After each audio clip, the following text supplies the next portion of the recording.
Good afternoon, everybody. I'm Peter Wiltenberg from the Buffalo office, the Labor Department of Bond, Schoeneck King. I'm just going to talk briefly about a really important decision that the National Labor Relations Board issued last week on December 14th, 2022. It's called the American Steel Construction case, and it has to do with the standards that the board uses when they're evaluating whether a unit of employees within an employer's workplace should be recognized. And the particular issue in the case, the situation when this comes up, is when there's a small group of employees or some employees within the workplace, but not all of the job classifications are trying to be recognized as a union. So the standard that the NLRB uses to decide these kinds of cases has changed a number of times in the last couple of years. First, since 2011, there was a standard that was much easier for the employees to form the micro unit, as it's called. That was a standard where an employer challenging that, basically trying to say that more employees should have been included in the unit.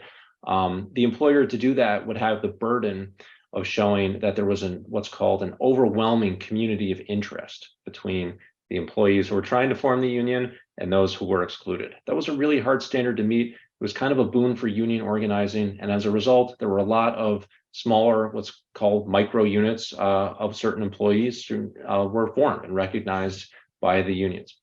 Then in 2017, the NLRB overruled that decision, imposed a new standard that was more of a balancing act. No longer was there a burden on the employer to show this overwhelming community of interest. And there was no presumption that the unit that had been petitioned for, that had been proposed, was valid. So in that instance, for the period of time from 2017 until last week, it was a lot easier for employers to challenge the formation of those micro units. But last week, as I said, on December 14th, the NLRB issued the American Steel Construction decision, and that reinstated that 2011 decision called specialty healthcare and the standard that it has in these kinds of cases. So once again, micro units are going to be formed more easily. An employer challenging them is going to have to show an overwhelming community of interest between the proposed unit and the excluded employees. That's a really high bar. It's a tough standard to meet. And the result is likely going to be for employers, the prospect of having to bargain with us a greater number of units of more kind of specialized groups of employees, and probably an uptick in organizing activity.